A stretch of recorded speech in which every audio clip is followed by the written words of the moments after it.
EDJ, welcome back to the Papa Shronos podcast. I was thinking about this right before we got started, and I think this is a record. I don't think anyone's been on my podcast 3 episodes in a row.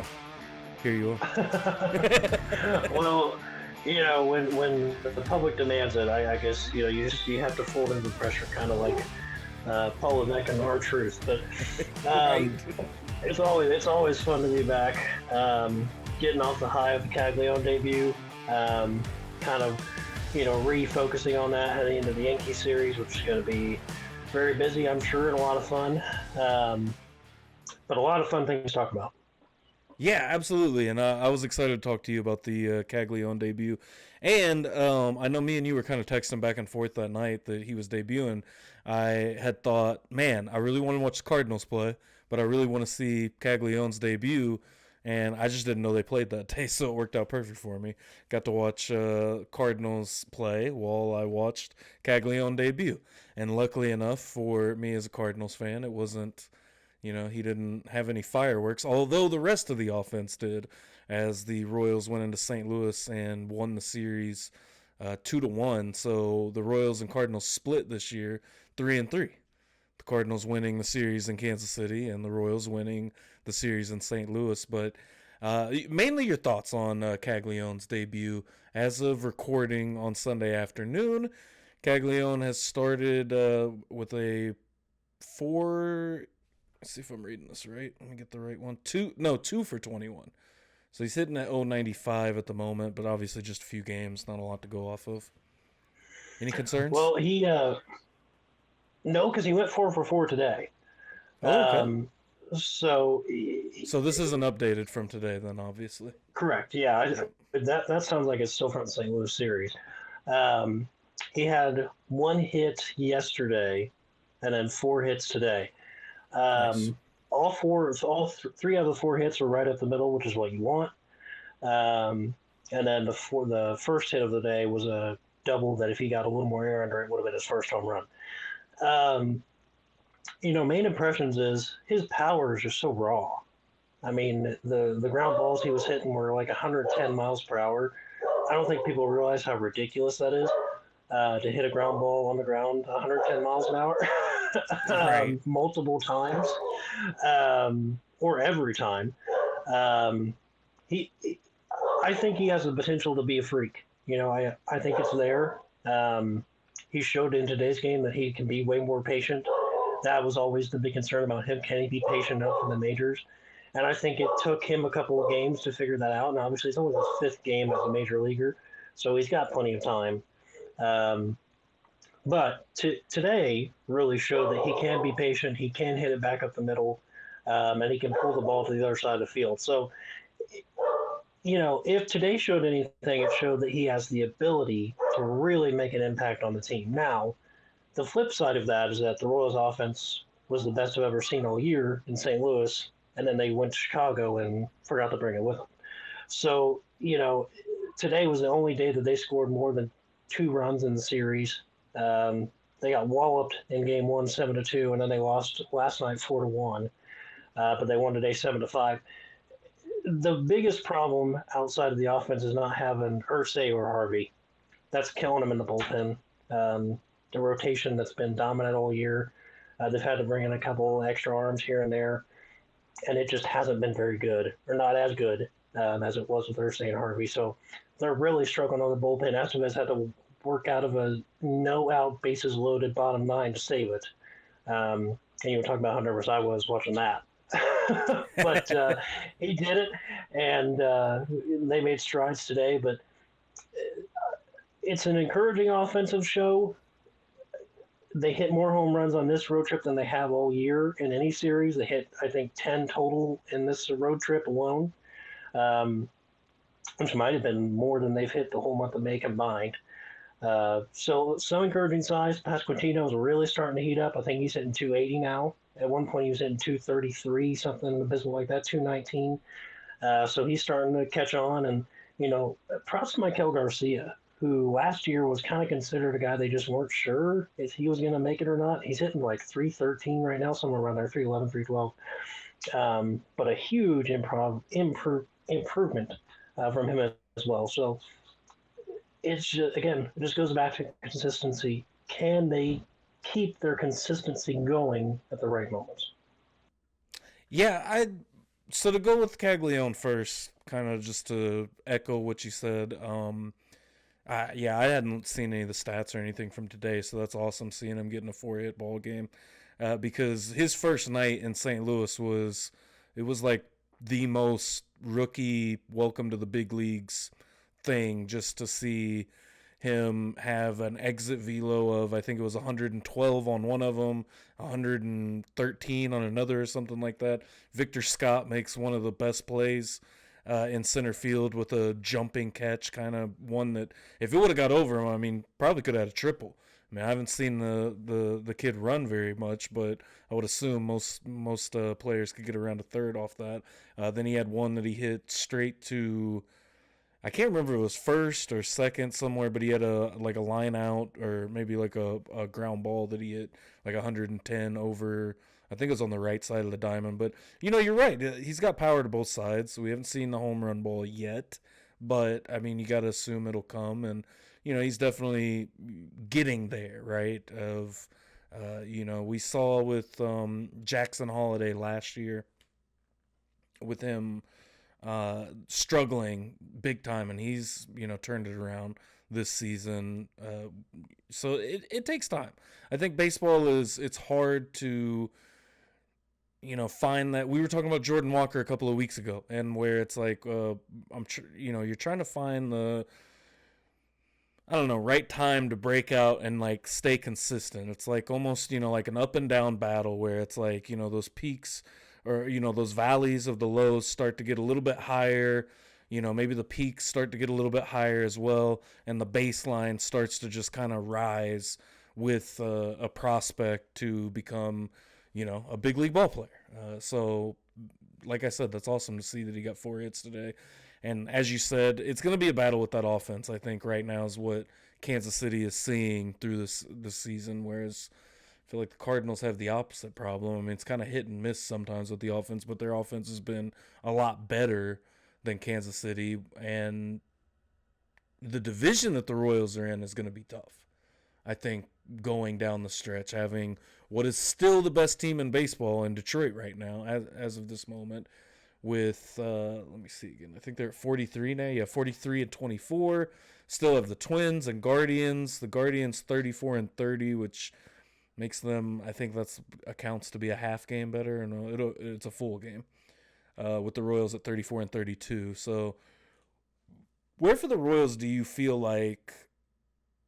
I don't know. What's your optimism level, I guess, at this point in the season? We're into June now. We're starting to really get into the season and see, okay, this is what this team is. We're 66 games in now for the Royals. So where's your optimism level at right now? Well, I, I've seen him play against those teams. I've seen him play against the Tigers. I've seen him play against Minnesota. Seen him play against Cleveland. They're right there. You know what I mean? That series against Minnesota in Minnesota, all three of those games were extra innings or walk-offs. All three of them. So, I mean, you're right there with them. Detroit, they had a pretty close series, all three games. Um, Cleveland, I think they're better than Cleveland. I think they won't have a problem with Cleveland. Um, but they're on the cusp of being right there. That series in St. Louis kind of showed you they can definitely beat those teams that are considered a little better. Um, and it really showed the first night because you and I were talking the first night Caglianone debuted. Bobby hit a home run on the second pitch of the game. Yeah. You're on it is a bat, and it was off to the races. So I mean, um, I just feel like they can get there. I think once the waters kind of settle with Irsay and Harvey, Harvey has that weird under the armpit muscle injury that, really debilitates pitchers for a while, way longer than they think. Um, and Irsay's been sick, and it hasn't been as fluid as a bullpen and just as fluid as a system as it has been. Contreras made some interesting decisions in terms of bunting or running the bases or stealing or stuff like that. And I didn't know this. I was listening to the radio today. The Royals are the number one team getting caught in steals this year, which is weird, because the Royals are usually one of the fastest teams in the league. Um, there's been a lot of interesting decisions so far this year by Quintero. Um, but the funny thing is, they're not scoring very many runs. I think they're like the third or second fewest run scored teams in the league, but they allow, the second or third least amount of runs in the league, maybe a little less now after this week at the past 6 games. Um, but to be 34-32 and have one of the worst offenses in baseball, I think you got to count your blessings on that one. I could be wrong, but to be 34-32 and have a terrible offense so far, except for this past couple of games, I think the Royals could count their blessings on that one. I mean, a team ERA of 3.28 before today. I'm on Baseball Reference right now, kind of looking at the stats. So it's obviously not updated from today's game, but 3.28 ERA. I mean, that's pretty solid. All around. I would take that as an individual pitcher, and just looking around and seeing some of those guys like Daniel Lynch, 2.10 ERA, Estevez with a 1.95, Bubic 1.43, which, man, I'm happy to see Bubic and where he's gone in his career, because if one thing, I'm a Cardinals fan first, but, obviously I live in Kansas City. I will cheer for the Royals, but a lot of, radio listening happens in my car, and Bubic is a guy that I have heard about for what feels like an eternity, and he was kind of one of those guys, now 27, that didn't know if he was going to really make it like that or not, and to see him at a 1.43 ERA, 5-3 this season. Also, it just points to your point of you have a 5-3 win-loss record with a 1.43 ERA. Those two don't go together. Well, no, it doesn't, and that's the other part of baseball that we talked about multiple times. You can't get frustrated, because Yeah. I mean, in a couple of weeks, this could all turn on its head. The Royals could catch on like they've kind of been doing, and they win 17 of 25, and then we're talking about a completely different Royals team. So it just happens. How about Noah Cameron? I mean, talk about a guy who's coming to the league, a Kansas City kid from St. Joe, just a little bit outside the metro area, but close enough. Um, I think he's had 6 games now. In all those games, he's allowed 1 run or zero. Not 1 run or fewer, not 2 runs or fewer, not 1 run or fewer. 1 run or 0 runs in every single start. I think that's the first time in MLB history for a rookie or a Yeah, I guy who's think you're never right. started before. Which, and that's huge. You think eventually, oh, well, someone will catch him and someone will catch him for 3 or 4 runs, but it just hasn't happened yet. And he's got nasty stuff. Um, I can't really think of a comparison for him yet. But man, he looks good, and maybe it's one of those coincidental things of baseball where maybe he'll fall off here in a couple of weeks. Who knows? Um, but one hell of a start for Noah Cameron. Yeah, to come in and have an ERA under 1 at this point. That dude, I've seen him pop up a couple of times, and I haven't paid enough attention or like sat down and zeroed in on one of his starts yet or anything. But I have been kind of seeing him pop up, and the fact that come in at 25 years old and be able to do that. I mean, that's exactly what the Royals have been looking for. I think with a lot of their young talent that have taken a little bit more time to develop, but are getting to that point, and one of the better rotations in baseball. I think probably. I mean.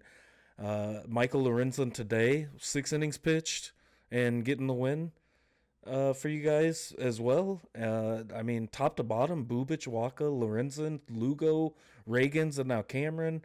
Which one is hurt? Is it Lugo that's hurt right now? Well, Reagans and Lugo both came off the IL. Okay. Reagans just made his start the other day. Yeah. From rehab, or not rehab, but coming back in the rotation, and it wasn't the best. Lugo's wasn't the best either. When he came back, he had a better outing this time around. I feel like the weakest link right now, outside of Reagan's having a slow year this year, before the injury, is Lorenzen. I feel like Noah Cameron will probably end up replacing Lorenzen at some point. if not, if he hasn't already. But Lorenzen did have a decent game today, but he started off giving out a 2-run home run. He does that a lot. So I feel like if anybody has a chance to get moved out of this rotation, it'll probably Lorenzen. Or, due to Lugo's age, he's getting up there. He may, get moved out to the bullpen as the year goes on just because of his injuries, and he is getting older, and he's just not as productive as he was last year. Yeah, and understandable, and finding the right way to make all of those guys work together and cohesively to make it towards, the end of the season. So my question next would be for you of, I asked you about the optimism of it, but what is your optimism of the offense in general? Does the offense come around? Because I do think that, you still have a lot of the same pieces from last year. The way Michael Garcia's played, Bobby Witt is Bobby Witt. Vinny kind of starting to come around a little bit.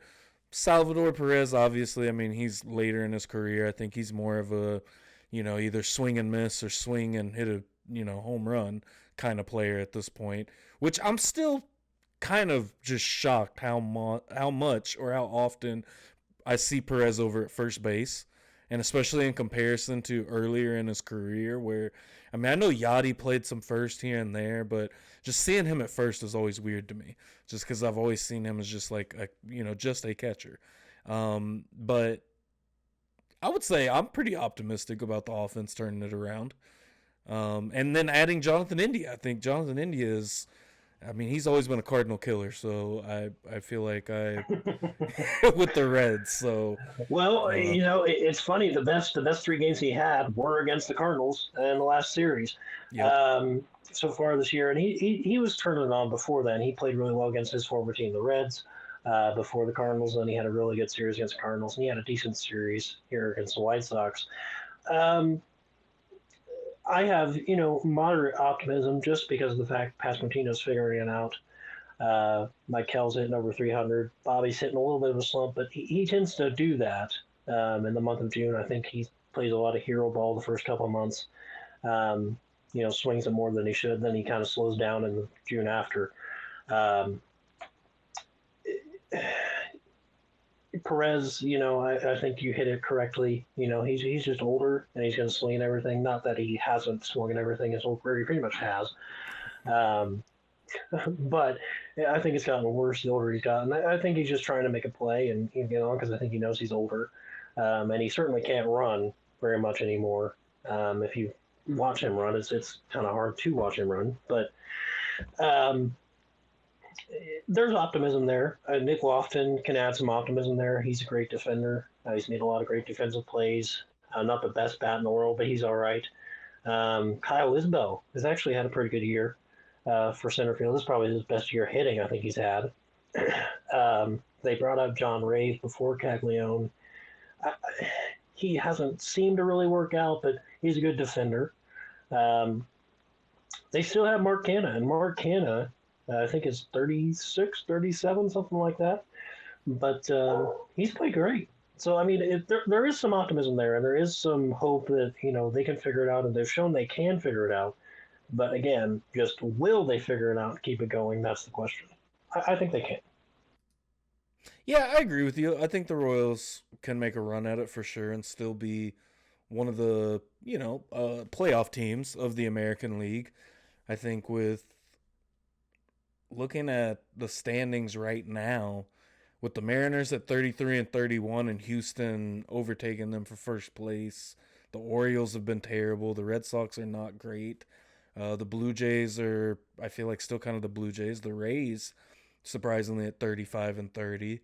And then, other than that, you've got the Astros, Tigers, and Yankees. So I really do think that the Royals' biggest competition comes within their own division, which in a sense I think is a good thing because you get to see them a lot. You get a lot of chances to beat these guys and move up and, claw your way up in the standings. So I do think that it's kind of like on the Royals, whether they're going to go out and grab it or they're going to kind of let it pass them by.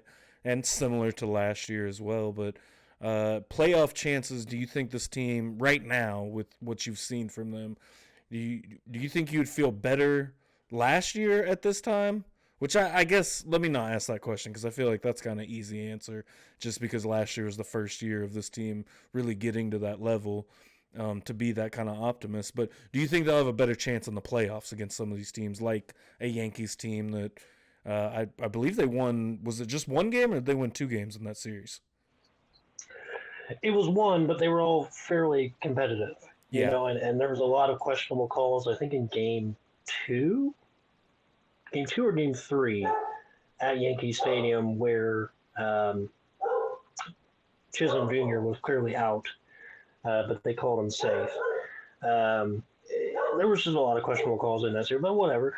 It was a young team getting to the playoffs, and after coming off a 53 win year the year before and winning 86, and with second year manager and data, so it was all positive flex. Um, I don't know if I have more confidence in them this year, but I have more confidence in them being able to understand the situation better. And I think that was one of their problems last year is that, and the biggest problem this year is that they cannot get guys in a scoring position at all. Um, they grounded into 6 double plays today, and that's a brutal thing. Until I think the 5th or 6th inning, they were 0 for 17 with runners in scoring position. It's just ugly. I mean, they have to figure that part out because they're going to get spanked in the playoffs if they don't. And I think that's the biggest mystery of the MLB playoffs is you see teams that kind of limp into the playoffs and all of a sudden they're the best team in baseball. So it just becomes a My mystery like Cardinals, that. both times I've seen them win a World Yeah. Series, they were terrible. Shouldn't have even been in the hmm playoffs. And they Yeah. claw their way all the way to the World Series and win it somehow. Yeah. That's just how baseball is, right? Yeah. When you get Whole hot, lot you of get hot. vibes. Yeah. Yeah. I mean, yeah. I have optimism.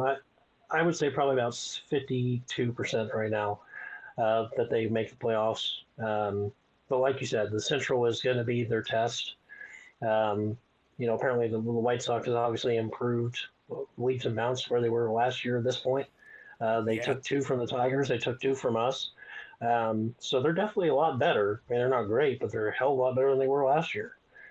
So I think they were sitting at about um, at the Rockies position last year this time. The Rockies yeah, 12 and 53 currently. I think the Rockies won their first series ever last weekend against Miami, or this year rather, against Miami. So shout out to them. That's But wild. yeah, there's optimism, but there's definitely baited optimism as well. So we'll see. No, I get that. Well, with that, I'm gonna make a kind of a parallel to this team, and we can transition to football. Not a lot of Chief stuff to talk about, but I will say that this team does kind of remind me of the Chiefs, like during that kind of time of getting to see like a superstar develop. But the big difference is that they have to build their own winning culture. Whereas Patrick Mahomes and people love to bring this up. Anybody that is not a Chiefs fan or anyone that wants to detract from the notion that Patrick Mahomes is not the best quarterback in the league, uh, is the fact that there was a winning culture set up. That was a team that was going to the playoffs every year. There was these veterans that understand the postseason and that can help. And I think that knowledge, and especially in baseball, like we were just talking about, where you can get hot and everything changes, right? This team now, just from last year, understands that a little bit better.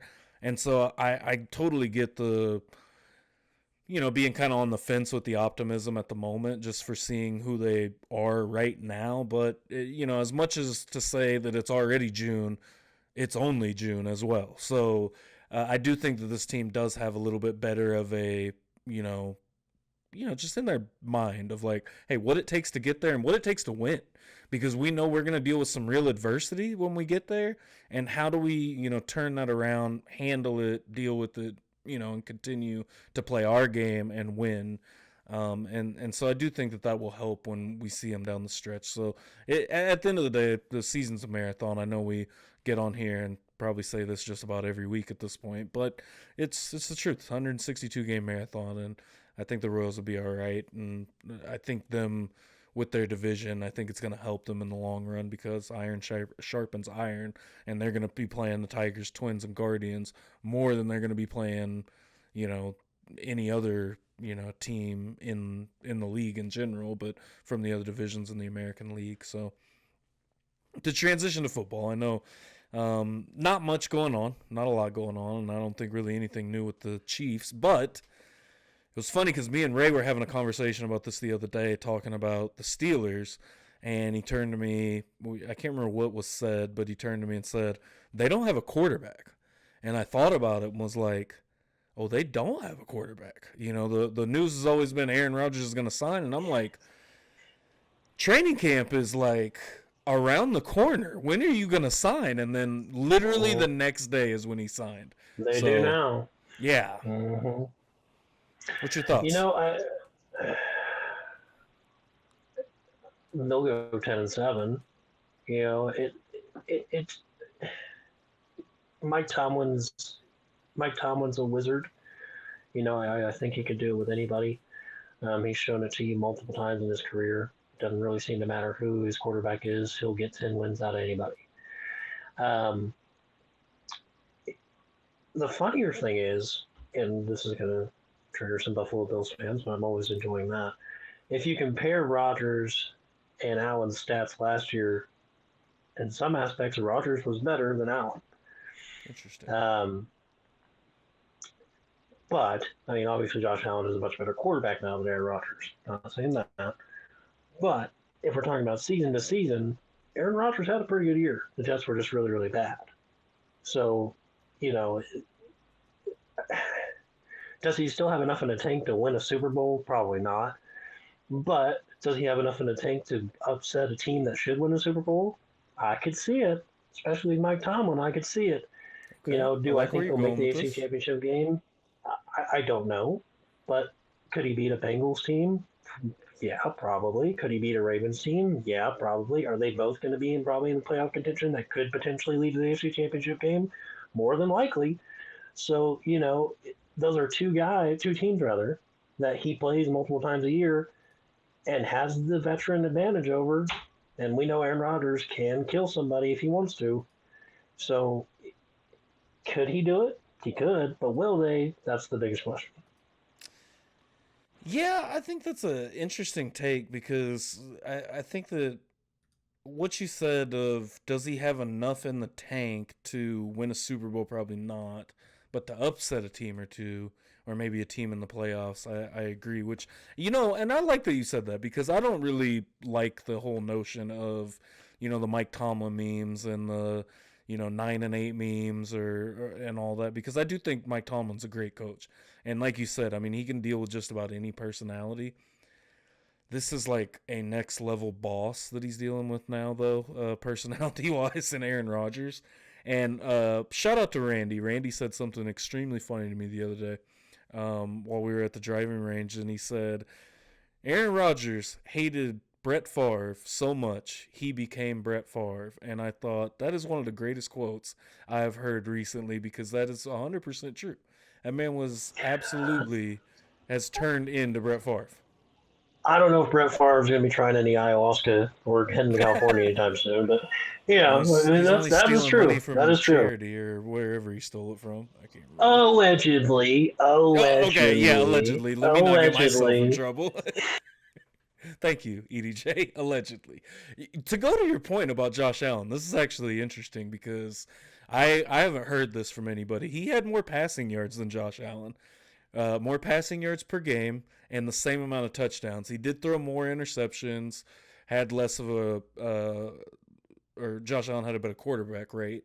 And obviously Josh Allen killed him in every rushing category, but actually interesting to see when you see it on paper. 3,897 yards to Allen's 3,731.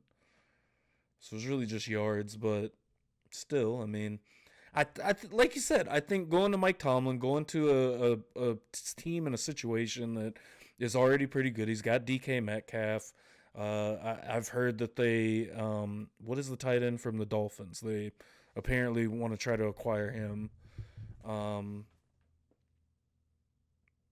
I don't know. It's an interesting situation that I do think them that the Steelers will be, maybe a, fringe playoff team, maybe eliminate the Bengals. And honestly, when you brought them up, I kind of thought, should we even be bringing them up in these conversations anymore? Are they like a, I mean, they missed the playoffs for 2 or 3 years in a row now. I mean, Joe Burrow hasn't played a playoff game since he lost to Patrick Mahomes at Arrowhead when the Chiefs were on their way to face the Philadelphia Eagles in the Super Bowl the first time. Yeah, that's true. I mean, and I think the Ravens have gotten a lot better since then, obviously. Mm-hmm. And I think the Steelers are in that division too. And, with Aaron Rodgers, who knows? So I think the Bengals have caught a couple of bad breaks. Obviously Burrow's been injured a couple times. Um, but those slow starts, I don't understand them. You have two of the best receivers in the game. At one point, you had three of them with Tyler Boyd. Um, you know, at one point you had him, Boyd, Higgins, Chase, and Joe Mixon and Joe Yeah. Burrow. So I Yeah. mean, I don't know. I don't really understand them. Is it just strictly coaching? Or is it Joe Burrow decides now he wants to play Week 7? And it's not like but he's not very good in those stretches. And then he gets it going, and then he's real hot, and then he looks like an MVP and this and that. So is it a Burrow problem or is it a coaching problem? I haven't figured that one out. I don't know if you have, but it seems to be a question of is it Zach Taylor or is it Joe Burrow as to why they start so slow? I think it might be a combination and maybe kind of the locker room. I don't know. It's a lot of, I feel like, like culturally as an organization personally, I think almost because I think a lot, like we talked about this a couple weeks ago and I said Joe Burrow's not a leader. And I do believe that. I don't, at this point, I don't think he's a leader. And I think that kind of goes to their slow starts because they're all just too cool. They're just too cool to be going out there and trying hard the first couple of weeks of the season is like what it comes across to me a lot of. And I think that's top to bottom. I think that obviously I would blame more on probably coaching and stuff and not getting on to the players, whether it's Burrow or Taylor or, but I think that's where it comes in as like an organizational problem of, like, hey, bro, week 1, if we're not winning, because I mean, when you look at it on like from a, obviously we're both Chiefs fans and are biased towards the Chiefs, but I mean, even what was that Indianapolis game? That was like what week 2 or 3 or very early in the season, and Mahomes and Bieniemy are getting into it on the sideline before we go into halftime. Like that's what it looks like in Kansas City, in the first month of the season. Ain't nobody trying to lose. Nobody's got time for that. Like so over here in Cincinnati, I feel like it's more of just again we're just too cool, man. We're gonna go out there. We're gonna play ball. We're gonna look really cool. If we lose, oh well, we'll turn it up in November and December, and we'll make the playoffs, and everybody's gonna be scared of us. And even like the narrative last year, it's the same narrative. Like, oh, the Chiefs are scared of the Bengals because they rested their starters. Like, what? Like, how dumb is that? Who doesn't rest their starters? Why would you not want a rested squad? And me and you have talked about this many times on this podcast. Since 2020, for the last 5-6 years now, the Chiefs have played more football than any other team in the league. I think the next closest team, the Chiefs have played almost a full season more than, in games because they play so many playoff games. I mean, hell, they've been to the Super Bowl, what is it, 5 times now?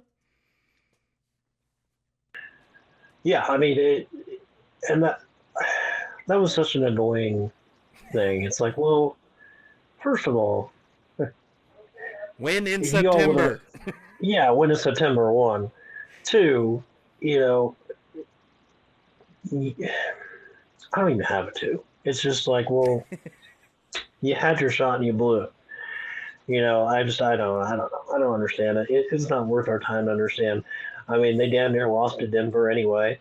So, who were they going to blame us then if they lost to Denver? Us for some reason? Mm-hmm.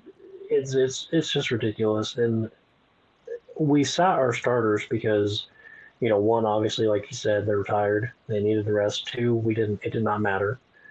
Three, it's a division rival who, honestly, we probably wanted in the playoffs more than a team that, gets all butthurt all the time when they don't win. So, I don't know. I don't even really have much more on the Bengals at this point. It just kind of seems like they're so out of the ether that someone said a quote. This was a year or two ago, but they said the Cincinnati Bengals are the biggest, most well-built hater team of all time.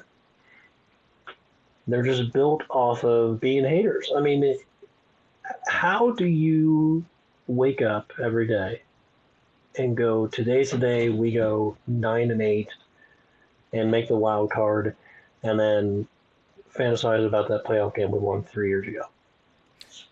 And what week did the Chiefs play the Bengals last year? Was it week 2 or was it week? I think it was. Week 2, 2 or 3. It might have been 2. Just because we had the home game against Baltimore. I think they went on the road for a week and then came back to the Bengals, but it might have been 1 and 2. I just remember being excited for that start of the season. But Jamar Chase's great quote of them either being 0-1 or 0-2. Yeah, because they had just lost to the Patriots week 1. That's how that was. So losing to the Patriots, and Jamar Chase claims they are the team to beat in the AFC, and then goes into Arrowhead and gets absolutely shut down by Trent McDuffie. I mean, it's just all of that. And I mean, that was kind of what I talked about a couple of weeks ago with Burrow, saying not really a leader in my mind of watching, being at the game and being able to watch him just stand there, watch Jamar Chase throw a tantrum to the point they throw a penalty flag, and you did not intervene in that. Like, that's insane.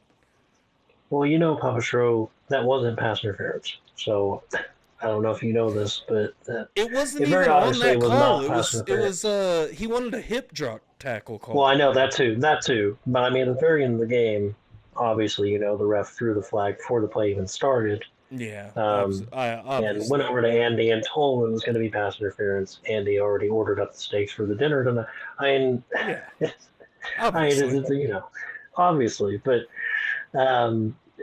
and just to be clear, I want you to go back and watch. It was Cameron Britt, right? Cameron Tyler Britt, Taylor Britt, whatever his name is. It's Taylor Britt, isn't it? Oh yeah. I want you to go back and watch that play. If you tell me that's not pass interference, I want you to watch more football. I want you to watch more football. His interception that he got?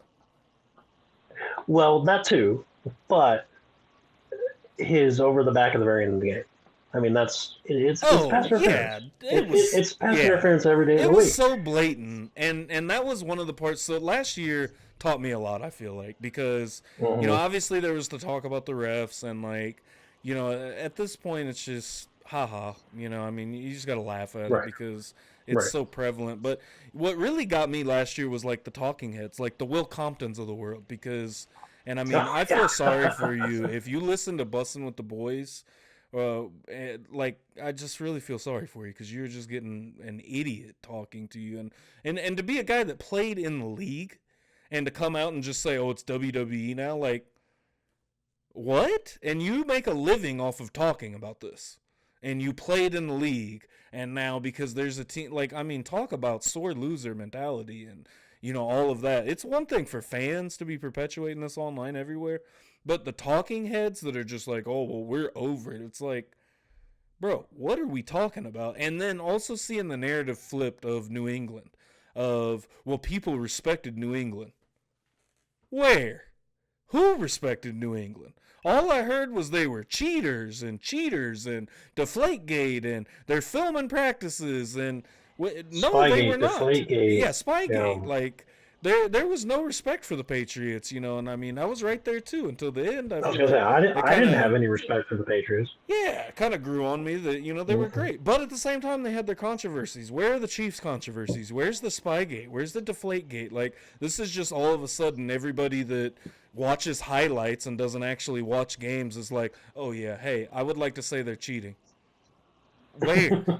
Well, the refs. Well, what? Like, Yeah. and now the demotion of the three refs, because at the end of the day, like, and this has kind of been my point since the Eagles Super Bowl, is it's the consistency. The officials are not consistent. We saw three officials get demoted, and like that's is somehow some indictment on how they were rigging it for the Chiefs. Which I will say, these guys were all involved in different games. One of them was the Bengals game we're talking about. One of them was the Falcons game on Sunday night, and then the I think the third one was the Raiders game. The Raiders game is the one that really got me because the officials actually made the correct call, and people pulled up the NFL handbook. You know, that circulated online about how it was the correct call in the situation. It's such a convoluted rule, I don't remember it off the top of my head. And people still said, no, they're cheating. We just pulled the NFL handbook and it told you like what happened is what was supposed to happen, but it was the Chiefs, so God forbid anything benefits the Chiefs. So I don't know, but I do think the demotion is a good thing. I have a problem with officiating. I don't think the officiating is very good, and it goes back to the consistency because if you look at that Eagles Super Bowl, the first one, look at the first drive of the game. The first drive of the game ends on a hold that was not called. Over to Juju Smith-Schuster, I think, as well. Either Juju or MVS. There's a hold on the third down. Can't get to the ball. I remember, jumping up and yelling like, "Hey, bro, we're just not going to call the hold." The exact same thing happens on the final drive of the game. It gets called. Now everybody's mad. Well, I don't think people would have been as mad or upset about it. They probably would have, but I'm trying to be logical here. Of if they didn't penalize it the first time. Because now I do kind of agree you got a gripe if you're an Eagles player because, hey, you let me get away with that in the first quarter of the game, and now all of a sudden the game is on the line and I can't get away with the same thing. I mean, you shouldn't be grabbing receivers' jerseys, but it's the inconsistency. Well, yeah. Well, it was Darius Slay on that play, wasn't it? The last play of the game. The last play of the game, that was Bradbury. Bradbury, that's right. Yeah. Well, Which mind you, real quick, I just want to say this out loud that he said it was a hold too. He agreed with. That's what I was gonna. That's what I was gonna say. He said, "Yeah, that's what I was gonna say." He said it was a hold. He said, but don't do that all game. So and I agree with you. I get the Eagles' point of it. But it happens. It's the game of football. The refs, I agree, are terrible. I think there was one game last year that had a penalty flag every other play, literally. Yeah.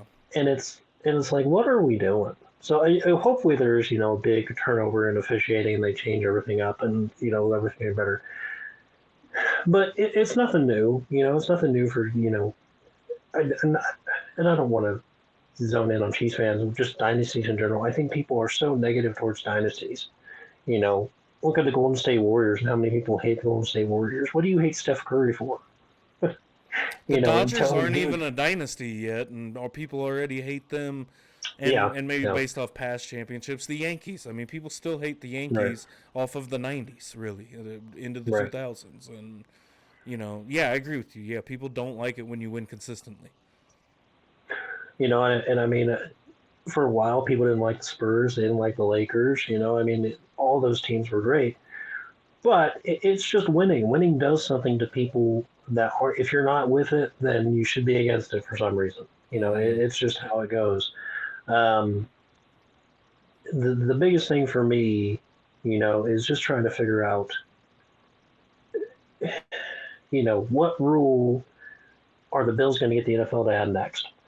Because this year they're going to try to do an automated line system because Josh Allen was so over the line that just come on. I mean, how could you obviously not see that it was a first down when the ball was in his other arm and his other shoulder wasn't even remotely close to the first down line? But I mean, can't we just pretend? I mean, let's just pretend and forget the rules and. We just love Josh Allen so much. He deserves it.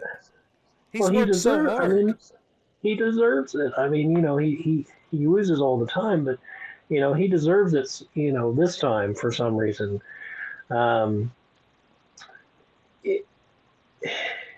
It's just weird, and I think that's the point. Is that it's just weird that we're in a time where, especially now, maybe less back then, but especially now because of social media and stuff like that, that you can just absolutely despise a team for no reason other than what other people say about it.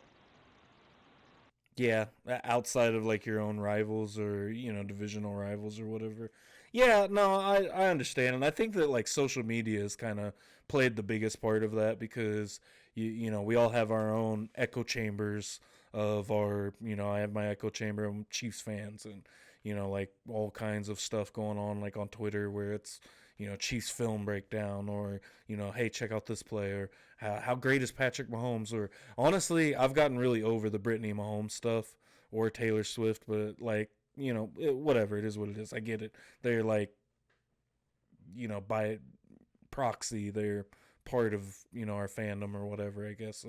But I think that we get caught up in all of that. And then all we see is the worst of like the other fan bases. We don't see the, other people that are logical and sensible. We see the, whatever, somebody that's making a crazy point. I mean, that's what sports media has become, and it really kind of sucks because I feel like we don't get a lot of, you got to look and know where you're going to find like really good coverage on things rather than, you turn on ESPN and Stephen A is screaming and yelling about this, that, or the third, or what is it, Mad Dog, whatever buddy's name is. I can't remember his name off the top of my head, but or who are the dudes on FS1 that's just like got to be the worst show in the world with Oh, the guy from New York. Yeah, I yeah, can't bald remember what headed it is. dude, yeah, Yeah, and it's Mark yeah, it's, Schlereth, because even them, that show, they were yeah, on the bandwagon of hey, it's rigged, like, yeah, bro, Mark Schlereth, you played in the league, you won, like, you're a respected dude. And yeah. honestly, I was a pretty big fan of his and his coverage, but it's like everybody gets swept up in that. Oh, we got to have clicks, we got to have things to cut for short form content and make people talk and interact, and I don't know. Hmm. It's just I think that's kind of what it's become and what we've kind of like devolved to for clicks when it comes to sports media and stuff like that. But Yeah, and I think that's just kind of the name of the game now. yeah, Because I think network television is not what it used to be. I mean, we used to stay up and watch the Sports Center Top 10 like 5 times. right. I remember, I remember, especially you and I would be up at like 4 a.m. watching MTV for like the fifth time. Yeah, Why? I don't know, but we were. because it's just everything the Um, same thing on a loop all damn night. yeah, all night. And obviously times change and things change and people change and none of that. But it hopefully, and even if the Chiefs don't win this year, which they could not, I will see. Um, People will chill out on that because I mean you are seeing one of the best runs in NFL history. Hmm. I mean this like it or not, this is one of the best runs in NFL history. And if he wins one more after going to a four-straight Super Bowl, which only I think the Bills have done, maybe I think Yeah, I don't know. I yeah, think that's correct. I think you're Um, right. Hey, and win. shut up, Packers fans! You guys did it before there was. Okay, I was gonna say I'm sure one other team has done that. Yeah, Yeah. Um, but if he goes on to win a fourth Super Bowl after going to his fourth straight Super Bowl, and yes, he lost, one or two, whatever, hmm, but that's that's saying a lot. That's saying a lot for a legacy. That's saying a lot for a career. Even though I lost one or two, I went to four in a row and I won three of them. hmm, So, or two of them, or whatever it is. Well, three. So, I people are crazy. Well, we'll put it that people are crazy. people are crazy. As you see every day. Yeah. Absolutely. But kind of to wrap it up a little bit. What were your takes of the last night from UFC? I know you're the UFC guy, basically. We talked about that a little bit. Um, and for fun, we're two big wrestling fans, as you may have not known from our quirks here and there. What are your minor takeaways from Money in the Bank and takeaways from UFC last night? Let's see. Okay, so Money in the Bank. I'll say I haven't watched all of it. every little bit of it at least. I've seen the clips. I saw the comeback for R-Truth. I think that we're into another fascinating moment in time where was it a work, was it a shoot, like what happened with R-Truth. It does seem like that WWE let him go and then got the backlash, brought him back. I don't know. Triple H is one of my favorite wrestlers of all time, but I also know that I don't think that he's the best guy when it comes down to it, really. And so I don't know. I don't know what I believe with Triple H. I think he's done good for booking. We're kind of like in that lull period after Mania where we're trying to gear up for SummerSlam, and Money in the Bank is a part of that. I think it was a good night. Naomi winning the women's Money in the Bank, I was a fan of. I thought Dominic Mysterio had a good match. I think That's Dominic. that. Sorry, I meant to mean to cut you off. I was going to say Oh, go real ahead. quick that surprised me. I was surprised they let Naomi win that. I figured it'd be Bliss or somebody like that, but that was probably the only surprise of the night to me. Was Yeah. that Naomi won? Yeah, no, and I agree with you, but I think that especially to maybe propel, like, I don't know if that storyline is done between her and Bianca and Jade, but maybe propel that a little bit.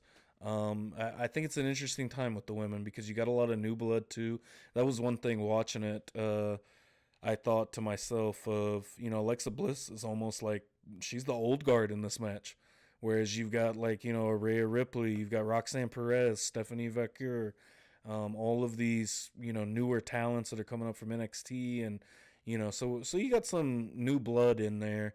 I'll be interested to see kind of who Trinity, I always want to call her Trinity, which is her real name, but Naomi, of, who she'll go after, if she'll go after Io Sky or, honestly, who was the other champion? Tiffany Stratton, or where that'll go. I thought Dominic Mysterio, as I was saying, though, had a great match. I think that he's like on another level with his heel work.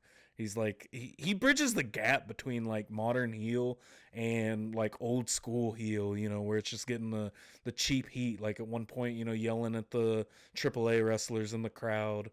And honestly, his interviews, because I don't know if you've seen any of his interviews or anything, but like there was one where they're talking about, he said, I'm the greatest Mysterio of all time.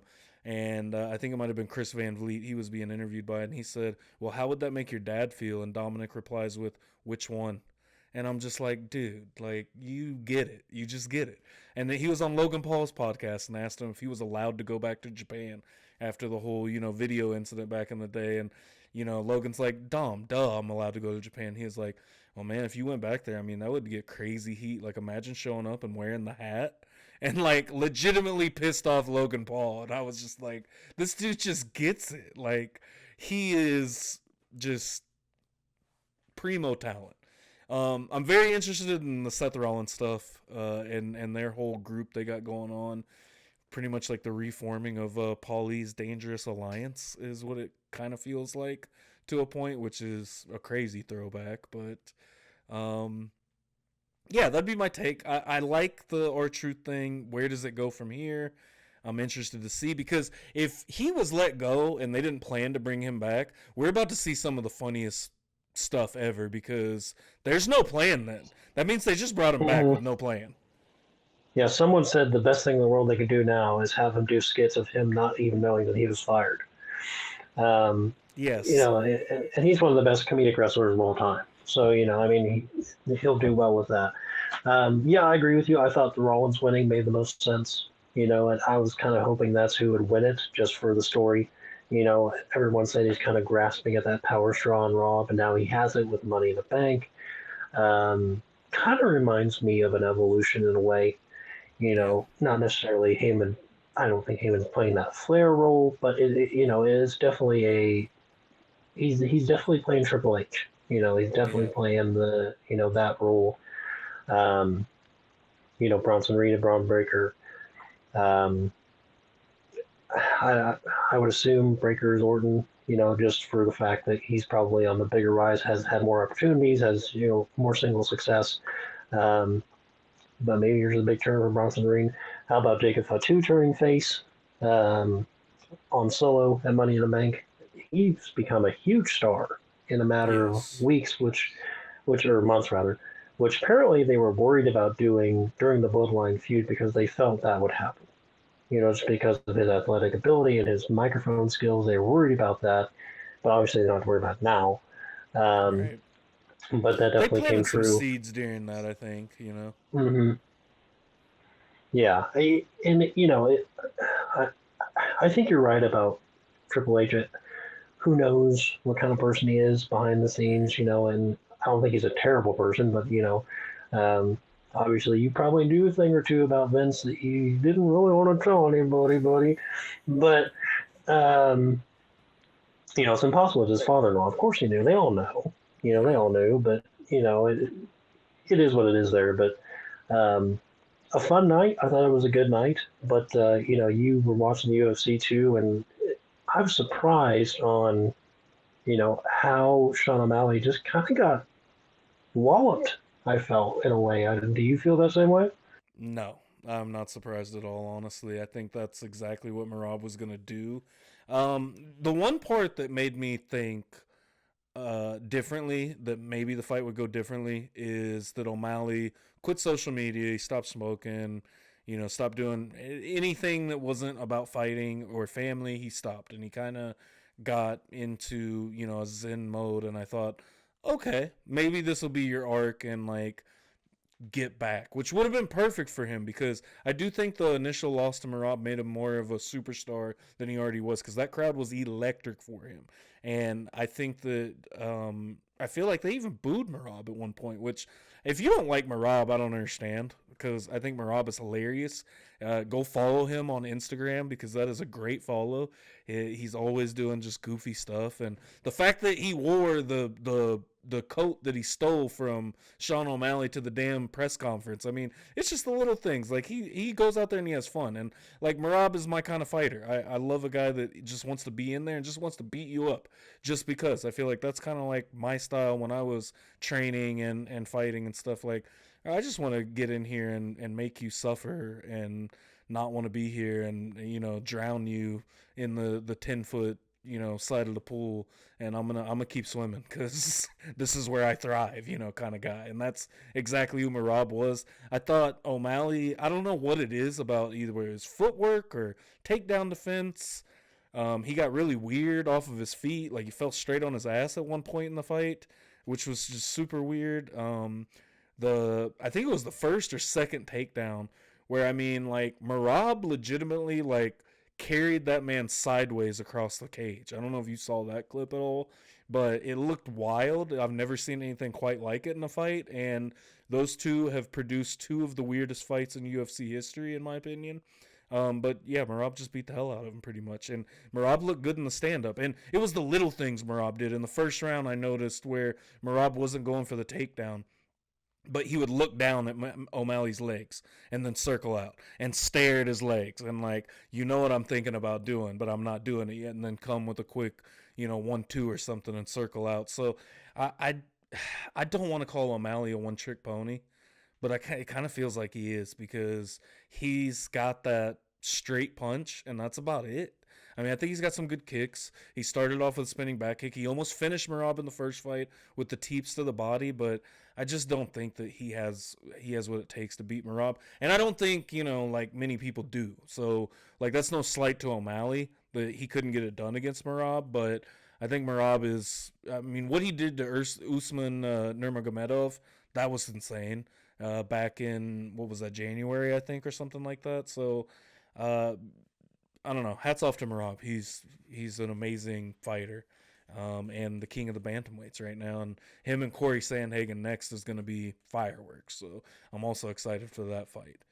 And then as for the co-main event, Kayla Harrison, she kind of ascends to her crown over Juliana Pena, made it look pretty easy against Juliana. I will say, I want to say this: in the first round, they took a point away from Juliana. She hit her with a couple of up kicks while Kayla Harrison was still on her knees, and I commend that ref that took the points. Too many fighters get away with too much BS throughout fights. And I think if you visibly rock somebody with a shot that was not legal, whether you're down and it was a knee, a kick, or anything, that should be an automatic point. If somebody is visibly rocked, like that just altered this entire fight. If we're going to resume this fight, this is a completely different fight now that is going to happen after that, and there should be a point deduction because that's a foul. And I just think that refs are way too lenient, so I was really happy to see that. I thought that was a great use of, just controlling the fight. They did talk about the ref for a second, and I can't remember his name, but he was a former fighter that had been in there, and I think that's awesome because, again, just like DC and Joe Rogan were talking about on commentary, he knows what it's like to be in there. If you get rocked with an up kick like that, this is not the same fight anymore as it was. We're not both 100% because of a foul you committed. So I did like that. I thought Pfeiffer was deflating, I would say. Pfeiffer came in, he gave was it Gastelum? He gave Kelvin Gastelum the works in the first round. I want to say he dropped him twice in the first round, I think, 2 or 3 times. And then just kind of coasted to a decision win. I get it, Gastelum's a vet, but at the same time, I don't know. I mean, I spent my pre-show talking about how I just didn't feel like Gastelum had it in him like that anymore. And I feel like he kind of showed that in the first round, and Pfeiffer was, sometimes you got to go for it. You got to be able to feel like you can take his shot if he comes with something on the counter, and you got to go out there and finish the fight. Patchy Mix, that was another one that even more deflating. Mario Batista had the performance of a lifetime, I thought. That was an amazing fight, and I was kind of surprised, obviously, how much people don't like Mario Batista. Because that man got booed after the first round, and it was kind of funny because he straight up pieced up Patchy Mix for 5 minutes at a very high pace, mind you, and the entire crowd booed, and both DC and Joe Rogan were like, what are they booing at? Like, how do you boo that? Which is kind of funny to think. Like, if you've not been around, like, obviously they just don't like this guy. At the press conference, he was booed heavily, so all in all, very good night of fights. It was a fun night of fights. I went 3-2 in my predictions. I'm missing one main card fight, and I can't think of which one it is now, but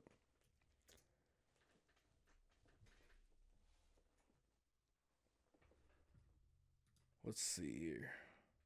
Oh, Vicente Luque versus Kevin Holland to kick us off on the night. That was a good fight, too.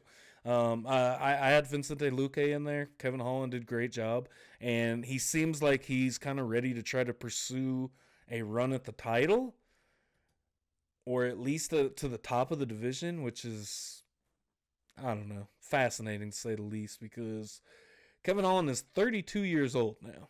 I feel like at 32 years old isn't really the time to be like, yeah, I can be one of the best welterweights in the world. Like, bro, you've been fighting for how long? How many fights has this dude had? But he did call out Colby Covington, which I think would be a good fight between them two. And, we'll see where that goes. Up next, we got Kamaru Usman versus Joaquin Buckley for a interesting matchup next weekend to determine maybe kind of like the next little bit in the welterweight division saga, because that division isn't completely wide open right now. But I don't know. I guess I'll pose the same question to you. What do you think? Are you pretty surprised about the Merab, about him really just dominating Sean O'Malley?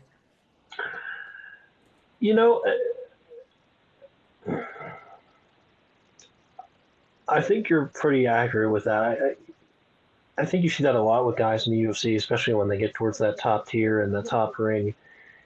Unless if you have more than a couple these straight punches and hooks, and spinning kicks and stuff like that, you're going to get stuck by someone who's hungry. We saw that a couple times. I think Rashad Evans got caught a couple times doing that. Rampage Jackson got caught a lot doing that towards the, peak of his career. Chuck Liddell, Tito Ortiz, all those guys at some point, there's a guy that's hungrier than you. It's going to be, look at Anderson Silva towards the end of his career, the pinnacle of his career. He got caught several times, by guys who were just hungry. I mean, Chase Weidman, that made him one of the biggest stars in UFC history because of that. So Frankie Edgar, BJ Penn. I don't think anyone talks about Frankie Edgar as highly if he doesn't, do as well against BJ Penn. And was it 3 fights total or 2? He lost the first fight. I knew you were going to say that. How old were we when the first one came? We were probably 15, 16. Oops. First of all, BJ Penn still sits right behind me right here. On my display. I will never give that up. He won that first fight. But yeah, that was UFC 112. So we're definitely showing our age right now, because last night was UFC 316. So yeah, that's crazy. I remember that. I think you bought the fight yourself. You had saved the money for it or something like that. No, okay, so we Um, were in Abu Dhabi, or not we, but UFC was in Abu Dhabi, and it yeah, happened in the afternoon, and I think that's while we were that's watching right. them at Applebee's. Listen, to all the MMA fans out there, it was not easy to go find a UFC pay per view playing somewhere. Sure. Applebee's held it Apple, down yeah, for a while over there yeah. in Applebee's. Liberty. No, well, I think that was the one in Gladstone. Well, both of Oh, them, okay. because Yeah, both you're of right. Yeah, them. you're right. I think Applebee's had a contract with UFC to show the fights I at one think you're point. right. I Yeah. think they may have quit or switched to Buffalo. I don't know. Um, but yeah, the Applebee's. I think we actually saw a very large man hurl somebody almost through a window Yeah. at one of the Applebee's. You remember that? That was about the Um, time I think they stopped showing them like after that. It was yeah, around that pretty same close. time. Yeah, and I think that was Silva. Um, Belfort. no, it wasn't Belfort. It was after that one? It was Silva. Oh my gosh, it's gonna kill me. The guy who talks a lot of shit. Chael. Silva. Chael Sonnen. Yeah, it Yeah. was Chael Sonnen. Yeah. Um, but anyway, back to the point. Um, I actually watched after Pin One because I remember you nagging and nagging and nagging about that for years. That Pin One, Fight One. I don't know. If you go back and watch that fight, Edgar fought way better than I remember. Yeah. He really he kept moving forward, and that was the coming out party for Frank Edgar, and how just he would never go away. And BJ Penn, I don't think had really fought anybody like that yet. Frankie Edgar just would not go away, and he just kept hitting him and kept hitting him, kept hitting him, kept hitting him, and was just in his face the whole time. Yeah, no, I think you're right, and that would be a good fight to go back and watch because I haven't watched that in a long time. And I mean, I'm just a big BJ Penn fan, so I mean, I stand by the he won. But yeah, I mean, it was that Frankie Edgar became a superstar from that, absolutely. And then the second fight where he absolutely dominated BJ Penn, and then BJ came back for a third fight like years later. They did the Ultimate Fighter, and I still to this day have never watched that fight. There are a few fights that I've never watched from BJ Penn's career just because I can't handle it, and that is the third Frankie Edgar fight, the Yair Rodriguez fight, and I think that's it. But once we got to like Rory McDonald beating him up on the UFC on Fox, like I was like, all right, man, if we're gonna give BJ fights, we need to start giving him not these hungry up and coming contenders. And I know, I don't know, it's just bad time for BJ. It might be a worse time for him right now. So shout out to BJ Penn. He's the entire reason I got into MMA. Yeah, I mean, I remember you bought his shirts, you bought his gloves, and everything in between. Um, but what was my point? Oh, just all these hungry guys, face these superstars, and eventually those superstars I think they kind of get tricked into being a one-trick pony. I really do. Yeah. I mean, look at GSP at the point of his career where I felt like all he really did was try to out wrestle somebody for 5 rounds. And eventually he ran into people who were way better wrestlers than him, and just beat the crap out of him, and that was rare for GSP, but it happened. And I think that comes with time too. I think all fighters eventually fall off, and the hungry younger guys beat them. But I think UFC is such a weird animal because unless if your name is Jon Jones, it's almost your fall off is inevitable at some point. I think that's the perfect segue because this is the last thing I wanted to ask you about. But to be fair to GSP, I do think that Johnny Hendricks was juiced to the gills when he was fighting him, but that's neither here nor there. But speaking of one juicer to another in Jon Bones Jones, what do you think about what's going on right now in the heavyweight division that he's stalling it out? He finally brought up Francis Ngannou all of a sudden this weekend. Ngannou kind of fired back and said, hey, you take care of the UFC, I'll take care of the PFL, then we'll see who the best is. Dana White shut that down last night. A reporter asked him if he would be willing to re-sign Ngannou. Dana pretty much gave the smile and no answer. Very Dana-esque. And So, what do you think should happen? Should he fight Tommy Aspinall? Should he retire? Should he be able to hold on to the belt for the rest of time, and we just have an interim heavyweight champion for the rest of the time for the UFC? Well, I think he kicks the crap out of Espinal. Really? And Jon Jones is just a different planet. I'm not being a Jon Jones lover, I mean, but fair. he just has that Kobe Bryant in him. He has that Mahomes in him. He's just different. And he talks a lot of shit, and he kind of looks like shit sometimes. But when the fight matters, he comes and he wins. I mean, it's just who he is. He's kind of. I was just gonna say To personally, me, I think outside of the beginning of his career, I think you're explaining right? Jon Jones we saw win the belt and defend against Rampage, Machida, when he beat Shogun, all of these fights, right? Early on, Rashad Evans, all of these fights. Like, Jon Jones was a boss level character against the Mm-hmm. last generation. Against his Right. generation of fighters, he's an average champion, I think. He That's my still personal wins. take. He does still win. Yeah, I'm not gonna yeah. deny that. I'm not gonna deny that he doesn't win because he does.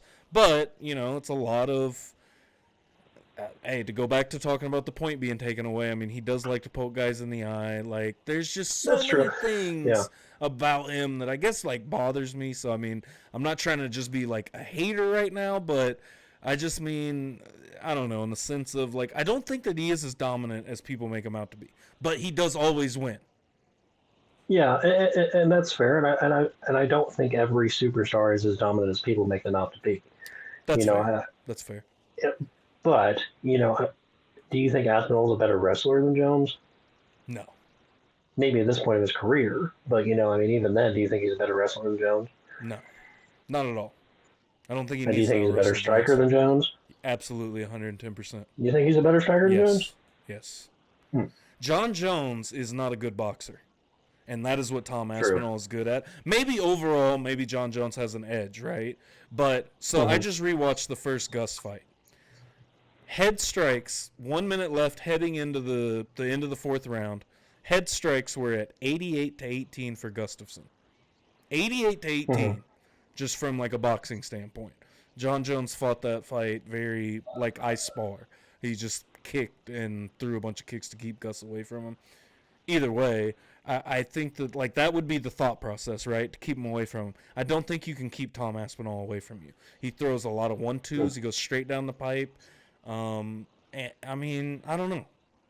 And again, there's been a lot of people we say this about Jon Jones. Oh, he's going to give Jon Jones a problem. They go out there and Jon Jones deals with them just like he deals with everybody else. But I don't know. I just think Jon Jones is getting older. Right. Tom Aspinall is not young. He's 32, but he's the guy that it's his time right now. Right. And that's the thing too. I forgot. I was going to mention the Gustafson fight. Gustafson damn near killed Jon Jones twice. And or at least once for sure. Yeah, the first time. I think Jon Jones was a better fighter in the second one. But Oh yeah, you know, and Gus was washed in at that point. I think. right, yeah. But in the first one, I think that was the first time we'd seen Jon Jones truly be in trouble. To Yeah, me, I feel yeah. like, um, and it's like, well, this dude's better than Jon Jones. How Jon Jones survived that fight, I don't know. But it goes back to that heart of the champion that we talked about at the beginning of the show. If you have that, and I'm not saying Jon Jones is a great person, but if you have that willing to be the champion, it's tough to beat that guy. It really is. Agreed, because I mean, look at the Vitor fight. Vitor had his arm, and he said he heard something pop, and he let go, which you never do. I mean, Jon Jones never tapped, but again, something popped in this man's arm, and he kept going. He does have the heart of a champion. I will absolutely give Jon Jones that, and I mean, to survive the first Gust fight the way he did, because I mean, he got beat up, and but I think that kind of goes back to my point that I made at first was of against his generation, the Gus's, I mean, he couldn't even finish Anthony Smith. And I mean, you got guys that are coming off of the prelims finishing Anthony Smith. So I don't know. It's just OSP, another one where it just fell flat against. And I don't know. Cormier the first time. I feel like Cormier, he had some really good rounds in there. The second fight, I don't know. I mean, I don't know how you feel about that, EDJ, but personally, I don't even really count the second fight. One, it's not counted on their records. I mean, he popped dirty for Turinabol, for steroids. Like, I wish we could all remember this man is a steroid user. That's another thing where, like, so this will go to my greater question, and we'll kind of start to wrap up on this, unless we just figure something else to talk about for another half hour. Is Jon Jones the GOAT in your opinion? Because I did talk about this just myself on the pre-show that I did live on YouTube and Twitch.